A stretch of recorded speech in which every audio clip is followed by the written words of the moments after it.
Let's take a look at the two goaltenders.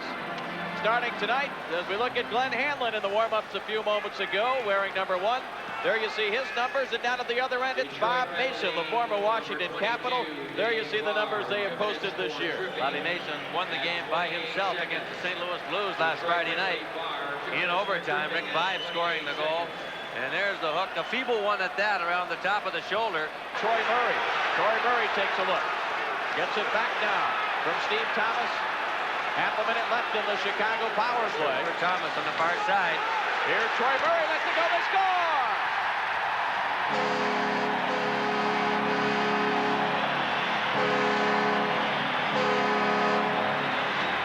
Wayne Sutter was setting the screen in front of Glenn Hanlon, really going at it with Harold Snepst. He was. Just 26 seconds left. There's a look at it. Hanlon does not see the puck after it gets down between the feet. He can't get over there. As Snepst and Sutter is really setting a pick between both Hanlon and Snepst and the puck, as the shot went all the way in by Troy Murray from the right point. 1-0 Chicago. For Oates. On the left wing for Burr, back for Oates. Oates pass right out of the stick of 5, and the Blackhawks back 3-on-2. Larmer on the left wing. Savard heading for the net. Oh. He scores!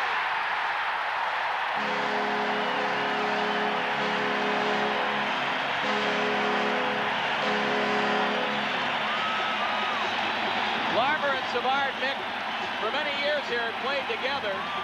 Coach Murdoch tried separating them, and this is why he's got them back playing on the same line. This play is like a quarterback and a receiver. Larmer just laid it out there, and Savard skated into the puck, and you know, he miscued on the play and was lucky it went in the net, but it was in underneath Hanlon. As Glenn almost overplayed it, the puck took so long to get over there, but a 3-on-2, those kind of opportunities are going to come, and people like Vaive, Larmer, and Savard will not miss when they get the opportunities.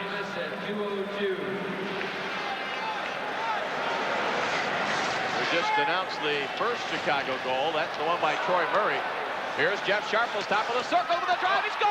Wow, look at Sharples. Jeff Sharples. Did he ever the Red Wings come right back. Did he ever tee that thing up? Sharples, who's been in and out of the lineup. Boy, he got some lumber on that one. Sharples' 30th point in only 41 games. I think he beat Mason cleanly. It was not a screen shot. Look at that. Bang. Blocker side just inside the goal post. Nice answer by Jeff Sharples. And it's 2-1. We haven't played 5 minutes yet. Inside the line. 45 seconds left in the Chicago power play. Pass for Larmer, and he's offside. Larmer a little upset. He wanted that puck sooner. You know, you can't blame him. Cassidy's playing around with it, playing around with it, playing around with it at center ice. You got a guy standing still waiting to break for the opening inside the opposition blue line. You can't stand there all day. Sooner or later, you're going to get nailed.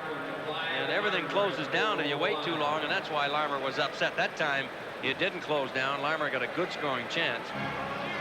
Robert had it knocked away by Larmer. Good play by O'Connell. Vaive was moving in. He was all alone, too. Robert across the line, drops it back for Klima. He's open. He'll take the shot. He scores! That hit somebody, I think, in front. Nice play by Probert and Yzerman to set that up, and this game is tied. 7:25 to go, first period. And a nice drop pass. That puck came back onto the blue line. Look at that right there. See if it hit anybody before it goes in. It may have hit Probert in the leg. Yep. Went in just, you know what? That play is offside. He never put the puck over the blue line.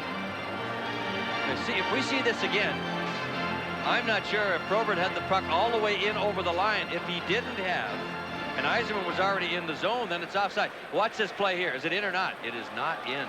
Look, see that puck? It stays on the line. And if that doesn't go over the white line and Yzerman's in, that was an offside play.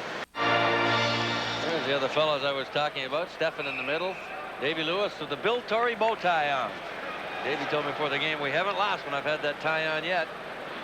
Well, let's put it into the test here tonight in Chicago. For Troy Murray, backhands it into the Detroit zone. Santapass didn't see it. Hanlon comes out, sweeps it up the right wing side, and Probert drops it for Yzerman. Good move to get the puck loose. In with Klima. Klima back for Yzerman. Backhands, he scores! Beautiful goal. Wasn't even looking.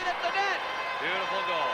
Another assist for Klima, and how about that for workmanship between Yzerman and Klima? I'll tell you, the Chicago defenseman had to believe he had Yzerman completely tied up and out of the play.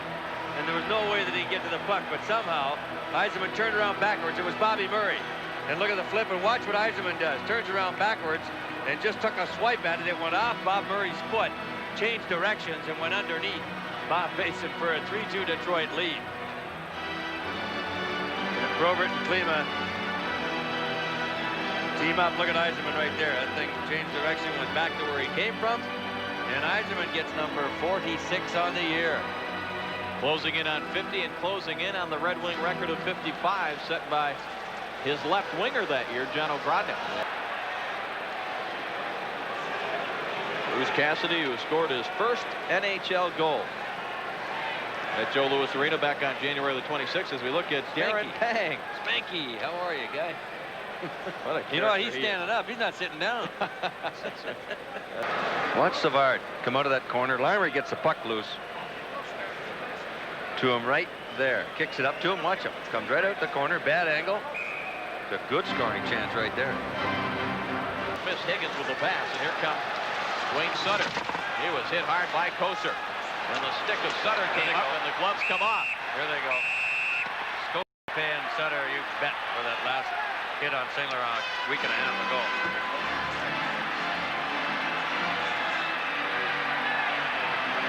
Sutter just trying to tie up Koser so he doesn't get that right hand free out. Well, Sutter's used to this kind of stuff. He's been involved with that type of play his whole career. So he was very calm, cool, and collected. And I'll just try to tie this right hand up and don't let this hammer get at me. So as they untangle the two, we'll take a break. 3-2 Detroit. Back after this. Coming right at him, and now Dirk Graham. Taken down by Bridgman. Got away with it. Pass for Yzerman. Yzerman moving it alone. Yzerman the face. And a save by Mason. Higgins tried to jam it home. He was drilled by Manson. Mason moved right across with the Red Wing captain Steve Yzerman. I thought Yzerman was going to give it to Higgins. The two of them broke to the net, but the Chicago player got back and kind of took that pass away, and Yzerman busted in by himself. Watch the two of them right there. Higgins really just takes himself out of the play and interferes with the Chicago player. Watch this hit here. Boom. Franked by Big Mason. Manson. Bridgman got away with an elbow right there. That set up the breakaway. Surprised there was no penalty called in that one. Kind of goaltending that caused the Blackhawks to sign Mason as a free agent. Had an outstanding season last year with the Washington Capitals, and of course best remembered, I guess, for that 4 overtime game against the Islanders in Game 7 of their Patrick Division playoff series last year. Right in front of that Chicago bench. It's across the Detroit line. It's onside for Chicago, but the Red Wings, Chabot has it. Somebody reached across off that Chicago bench and took a swipe at Snep. Yeah. And he went right back at the Chicago player. He had a hold of a stick, I think. That was the problem, was Vincelette, number 11. He had a hold of Snep's stick, you see, when he was jostling with Tanapass. And he couldn't get loose. He couldn't get out of the area to get back and cover up his position. And rightfully so, the big fella got upset. See that stick over there? Who grabs it? Is it Vincelette? I'm not sure. See the left arm? There, see him go down? Yeah. The left arm go down and grab the stick. Somebody said, hey.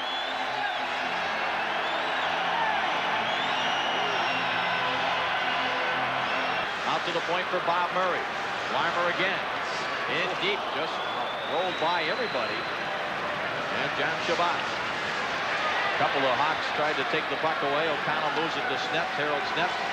Physicality may not get it out of there. Savard took it away from Larmer. 5 back for Larmer. Save! Hamlin, a big one there. 5. A chance to score. Cassidy.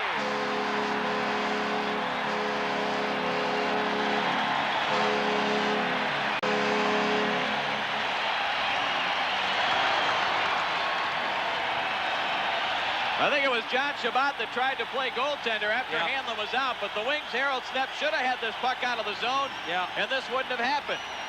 Well, Larmer's all alone. Perfect feed from Vide, and there's Cassidy with Chabot. He put it between his legs. is Hanlon still out of the net. 3-3 hockey game, power play goal. Nice setup though from 5 to Larmer to start this thing off, and everybody's caught. There's not much you can do. You played shorthanded long enough, you're going to get burnt. And there's now just screaming at Koharski at that call to Zombo that puts them double back-to-back shorthanded. And finally the Hawks cash it in to tie the game. Cassidy goal is 3rd of the year. We talk about what a tough job the officials have, and certainly they do, but I'll tell you, the Wings have really gotten the short end of the couple of calls there by Koharski. Here's Yzerman trying to set up Klima. He fights loose from the check, gets it out to the blue line. Good job right there. Now Yzerman. There's a penalty. There's your makeup right there. There's your makeup. Now Probert's going to go after Ben Wilson, and those two are going to go. Let those two big boys go, and let's see what happens as Probert goes to Yzerman's aid. There he goes. Let him go, linesman. Let him go. This has been overdue for about 5 games, 6 games. And let's just see what happens. This is for space, these two. Ben Wilson, a very, very tough individual. And they're both trying to represent their teams and get the psychological edge. And it doesn't look like either one of them is going to get loose to do much damage. But 12:36, Mick, to go in the 3rd. Tempers are getting short, and the Red Wing lead has disappeared. 3-3 our score. They'll let him leave it out there all night long. Sharples will take the shot, deflected in front. Cut to Yzerman, into the glove of Mason as Yzerman did not get all of that. She flumbled on him. Knuckleball wasn't quite sitting down as it came loose. The Wings finally, after what, 43 seconds, they finally get a shot on goal. They work it back to Sharples. Shot goes through, hit somebody in front, laid right there, and Yzerman not able to get very much wood on it.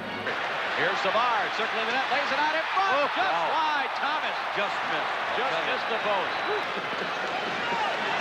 Now Hanlon. Same family, aren't they? Yep. Ahead for Nil. Pushes it ahead for Burr. Burr has Shabbat with him.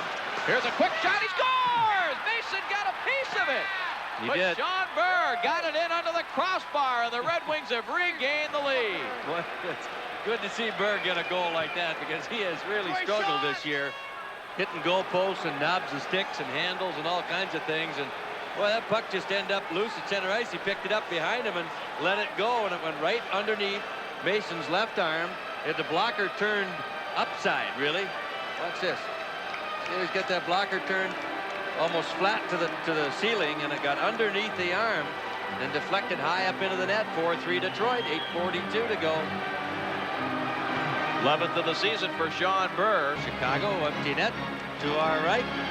And look at the Yzerman opportunity, and watch Ashton come in late, knock some puck down, and somehow, here you see it, Mason got his right pad. Boy, Yzerman has a goal tonight, but how many chances has he had? Oh, man, he could have scored 5 tonight. Go in, and that should about do it. 10 seconds left. The Hawks have to come the length of the ice.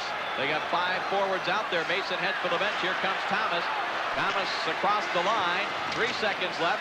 Won't be enough time, and the Red Wings, after spotting the Hawks a 2-0 lead in Chicago for the 2nd time in a row, come back and get a victory over the Blackhawks, and the Red Wings now with 68 points. An 11-point lead for first place in the Norris division. And how does Coach Jacques Demers feel about that?